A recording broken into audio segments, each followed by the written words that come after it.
Good day, everybody, and today we have a huge update on stimulus checks. We're going to cover the $2,000 stimulus check as well as the $1,400 stimulus check, both of which are being proposed to be in this next stimulus package. We also have huge updates from Nancy Pelosi as she just held a press conference live. So let's discuss the details in this video, but before we do, don't forget to like this video and subscribe.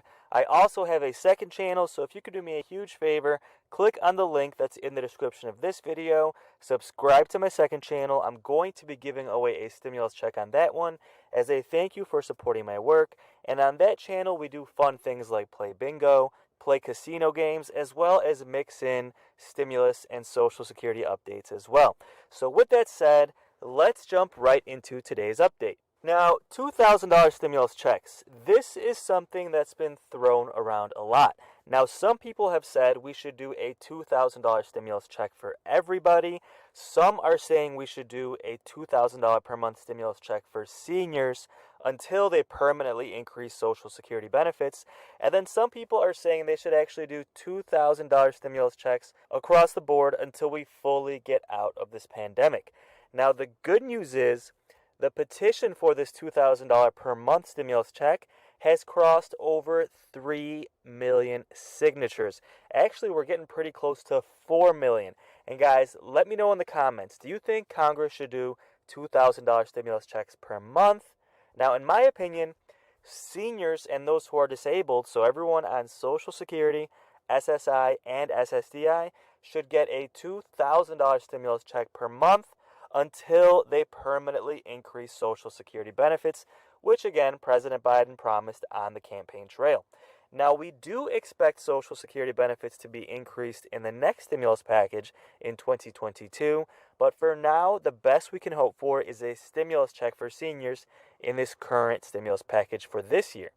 So the good news is Congress has taken notice that almost 4 million people have signed this petition, and a lot of Democrats are trying to get this done. A lot of liberals like AOC and Jayapal, they want this $2,000 stimulus check in this current stimulus package. Of course, if you follow my channel, you know that Bernie is also pushing for a $1,000 stimulus check for seniors and trying to include it in this stimulus package as well. Then we have the Senior Citizens League, which wants to increase that to $1,400 and apply that to anybody on Social Security, SSI, and SSDI. So all of this is in the works, and some Democrats are trying to include all of this in this current stimulus package. So Nancy Pelosi set her own deadline of October 31st. She wants to have this stimulus package done by Halloween, but a lot of experts think, including myself, that it won't actually get done until December 3rd, because that is when the debt ceiling crisis has to be addressed. Now, Nancy Pelosi just held a press conference, and she answered a lot of questions, but then she also left a lot of questions unanswered. Now, we'll watch her press conference, but to quickly recap what she said. First, she started off her press conference by paying her respects to those who have passed away from this pandemic, and that was really, really respectful because unfortunately people continue to pass away from this illness. She then went on to say that this stimulus package will be transformative and will help the American people, especially seniors, throughout this pandemic. And she talked about monthly stimulus checks, that monthly stimulus checks will absolutely be included for families with kids, but we're still not sure if it's going to be included for seniors. She didn't quite touch on that in this video. She also reiterated the fact that her deadline to get this stimulus package done is October 31st on Halloween, and she is pushing Democrats to get that done. She also took an opportunity to slam Republicans, saying that if it wasn't for Republicans, this stimulus package would already be done because Democrats are forced to do it alone, and that process is a lot more complicated, at least according to Nancy Pelosi. Now, she also confirmed the fact that this stimulus package is going to be smaller than we hoped. It's going to be about $2 trillion, give or take, instead of the $3.5 trillion that we originally were promised. Now, because of this, we're not sure what's going to be taken out or what's going to be included. But one thing we do know is that President Biden promised to do another stimulus package in 2022. And in that package, try and include whatever doesn't make it into this current stimulus package. Pelosi took the opportunity to also reiterate the fact that this is going to be paid for, at least according to Democrats, it's going to be fully paid for by taxing the rich and won't add to the national debt at whatsoever, even one single penny. Now, some questions that still are unanswered. Are they actually going to reach the deadline of October 31st? Now, as of making this video, that is 10 days away, so quite frankly, I realistically think it's going to be done by December 3rd. Now, we're also not sure if they're going to include those stimulus checks for seniors. Again, Bernie Sanders is trying to do a $1,000 stimulus check for seniors. Then we have the Senior Citizens League, who is pushing to actually increase that to $1,400. And then, of course, we have the petition, which has reached almost 4 million signatures to do a $2,000 stimulus check per month. Now, guys, a lot of people think $2,000 checks isn't realistic. But remember, even the last stimulus check, or the $600 stimulus check, so 2 stimulus checks ago, that was included last minute. Remember, in December, that stimulus package almost got done without a stimulus check included. And then the very last week before it was approved, they introduced that $600 check. So some people think that could potentially happen with this stimulus package as well. Potentially, if we get enough signatures in that petition, we could have the $2,000 stimulus check approved as well. And of course, that would go a long way in helping seniors until President Biden permanently increases Social Security benefits, and not to forget SSI and SSDI as well. Now, as far as Social Security, we currently expect that permanent increase to happen in the next stimulus package in 2022, because it looks like, unfortunately, it's not going to make it into this current package. Now, Nancy Pelosi held a press conference kind of going over all of these questions and giving her thoughts on negotiations and where things stand with the current deadline. So this should be a good update in regards to where things stand today with stimulus. So let's take a look and see what Nancy Pelosi had to say. As you probably observed earlier this week, we had a moment of silence on the floor for over 700,000 people, over what's now up to almost 725,000 people who have died of COVID in the United States. This issue always is the top of our agenda in the work that we do here. I know there's lots of attention to other legislation that goes on, but this is an important priority for us. Last weekend when I was in G7 and G20, G7 and NATO, the COVID issue looms large on the global scene as well. Just now we had a caucus, actually it was a whip meeting under Mr. Clyburn's leadership, who chairs our COVID Select Committee, with a report on it, what we're doing domestically, what we're doing globally. But it just continues to be a preeminent concern for us in the Congress, as it is a preeminent concern for the American people. That's the reports we get back from our members from their districts. We know that, and we want to praise the President for his exceptional leadership in addressing this concerns, vaccines and arms, money in people's pockets, safety in the workplace, children going back to school, all impacted by governance and science in this regard. At the same time, we have a global responsibility, and we know that, and we certainly are doing a lot, but we have to do more.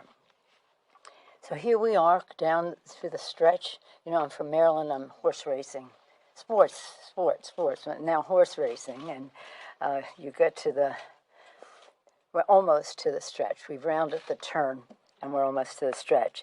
And we're making great progress to our goal of securing a framework agreement for Build Back Better in a timely fashion.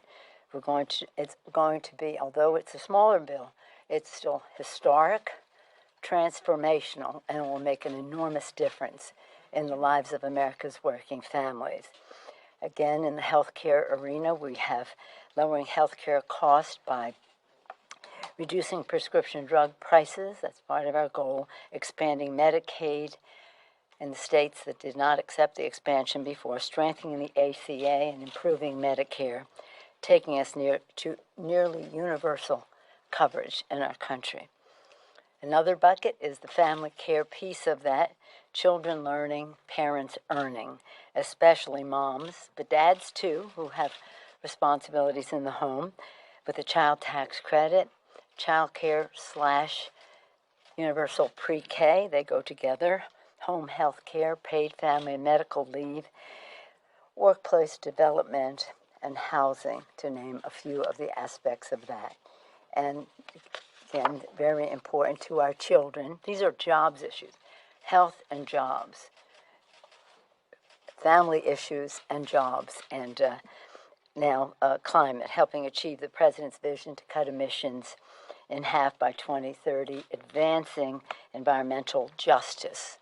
That's a very important part of all of this for the president, justice, and creating good paying, clean energy jobs. So it's about the health of our children, the air they breathe, water they drink. It's about jobs, creating good paying green jobs to make us preeminent in the world. It's about a security issue, as our security experts tell us, competition for habitat and resources in time of drought and the rest, and the migration it contributes to, other natural disasters. It's a national security issue, and of course, always a moral issue to pass this planet in the best possible way on to future generations. Children understand that much better than some of our colleagues on the other side of the aisle, in fact.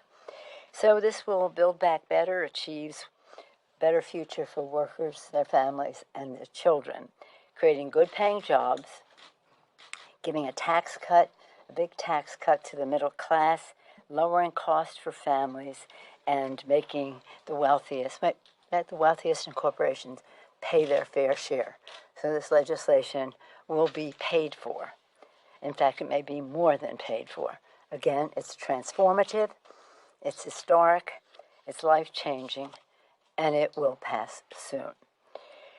Again, everything that the congressional Democrats do is our title, for the people. But sadly, Senate Republicans continue to stand in the way. So I'm curious if you think a package like this can be completed without rate increases, tax rate increases. Oh, we've changed the subject? Yes. Well, that's one of the options, that's for sure. For the last couple of days, just to answer your question, the last couple of days, we're narrowing what the possibilities are as we see what we need to cover, because the bill will be paid for. And so what are the choices that will be made? So we met yesterday morning to narrow what needs to be done, and the chairman of the Finance Committee, Mr. Wyden, and the chairman of Ways and Means Committee, Mr. Neal, have been working to that end.